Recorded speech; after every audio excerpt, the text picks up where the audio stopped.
It is only a matter of time before the overdose destroys him from the inside out. But Lee doesn't have that luxury.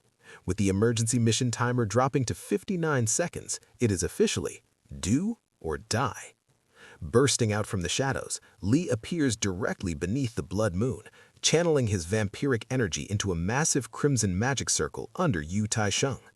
His voice turns cold as he commands the raging veteran to accept his punishment.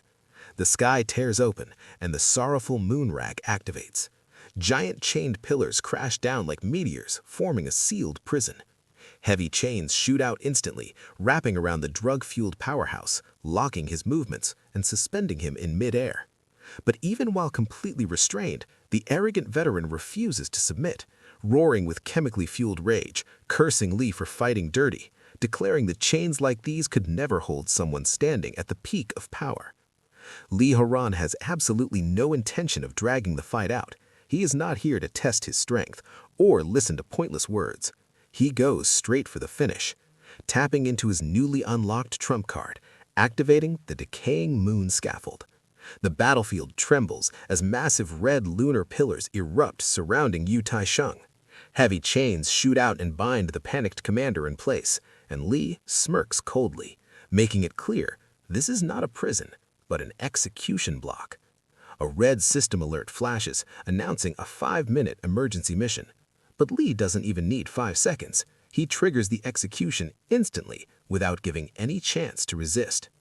Real fear finally hits Yu Tai-shung as he thrashes and screams, realizing his army cannot save him. But the skill ignores all defenses. The chains tighten, the pillars activate, and a single unstoppable strike flashes across the scaffold. In that instant, Yu Tai-shung is cleanly separated and erased before he can react.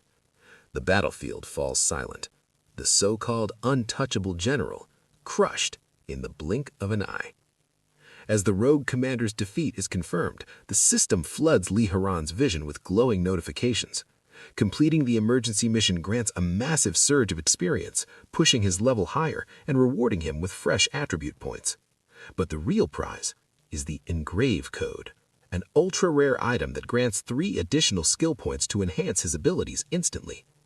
With his power rising once again, Lee turns his attention to the army still surrounding his territory.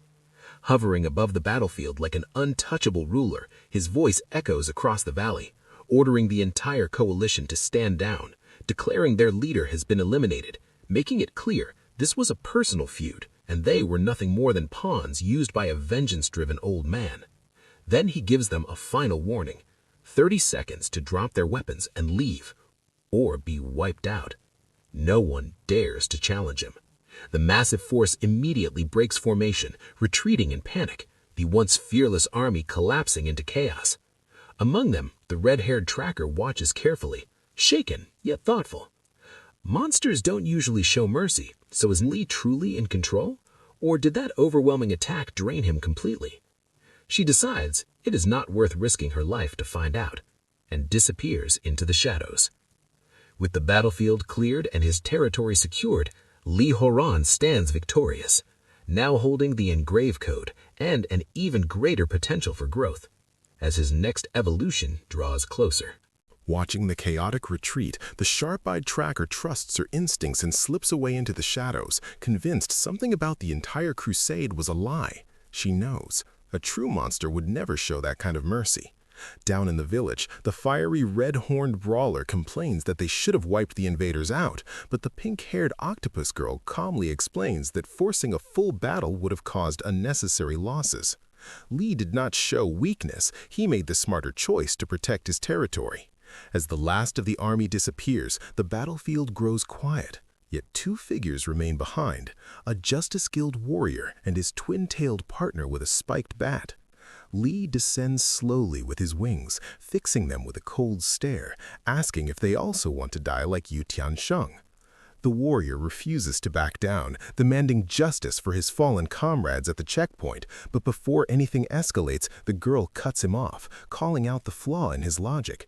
If Lee was truly the monster they believed, they would already be dead. The realization hits them hard. They were manipulated, used as pawns in someone else's revenge. The tension shifts as the truth begins to surface, and all eyes turn to Lee, waiting to see how he will deal with the last two standing and whether he will reveal what really happened at the checkpoint. The blonde girl with the spiked bat does not hold back. She snaps her red-haired partner back to his senses, pointing out the obvious. If Lee was truly the ruthless monster they believed, they would already be dead.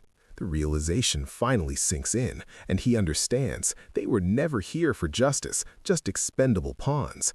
Hovering above them, Lee watches with an amused smirk, quickly judging the pair as a strange but entertaining combination, a naive, justice-driven fighter and an aggressive girl with idle energy. But before he can decide what to do next, the entire battlefield is interrupted by a terrifying surge of heat. Up on the cliffside, the remains of Yu Tiansheng begin to radiate a blinding aura. The energy erupts violently, shattering the chains of the decaying moon's scaffold, sending burning fragments across the area. Lee's eyes narrow as he instantly understands the situation. The experimental stimulants inside the old man did not disappear. Without a host, they have become unstable and are now spiraling out of control. The corpse is turning into a massive ticking bomb. The heat rapidly builds toward a catastrophic explosion that could wipe out the entire valley. Lee prepares to move and contain it, but a red system alert suddenly flashes, warning him of something far worse. A massive unknown energy signature is approaching at extreme speed. Lee looks towards the distance as the pressure in the air rises. With an imminent explosion and a new overwhelming threat closing in, the battlefield is about to descend into complete chaos. Just as the valley stands on the edge of a nuclear-level disaster, the incoming energy signature crashes onto the battlefield and completely overwhelms everything. But it is not an enemy. Stepping forward with absolute authority is the Jade Sky Chaser, Cassia Young, and behind her looms the true source of that terrifying power, the devouring Kun, a colossal cosmic whale so massive it darkens the sky, turning the burning valley into a dim, almost ocean-like twilight. She calmly observes the unstable remains of Yu Tiansheng, showing no sympathy, stating that this is the price for abusing forbidden stimulants. Then, without hesitation, she gives a simple command.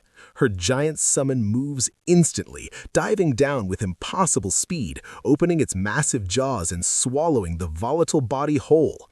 The entire valley braces for an explosion, but instead, there is only a dull thud from within the beast, followed by a small puff of smoke as it burps, effortlessly neutralizing the catastrophic threat as if it were nothing. Watching the cosmic whale casually digest a nuclear-level blast, a drop of cold sweat runs down Li Horan's face as he realizes how terrifying Cassia Yang truly is. If her summoned spirit alone can handle that level of destruction, then fighting her directly would be instant defeat. But before the tension can escalate, she casually breaks the atmosphere, taking a puff from her pipe and greeting him by name, even teasing that the so-called demon god looks better in person. Lee immediately tightens his grip on his blood blade, demanding to know how she knows his identity, but she only smirks and reveals she knows everything, from his beast powers to details about his younger sister. That single mention instantly triggers his killing intent. His eyes lock onto her as he warns her not to cross the line. The story gets crazier next. Subscribe and turn on notifications.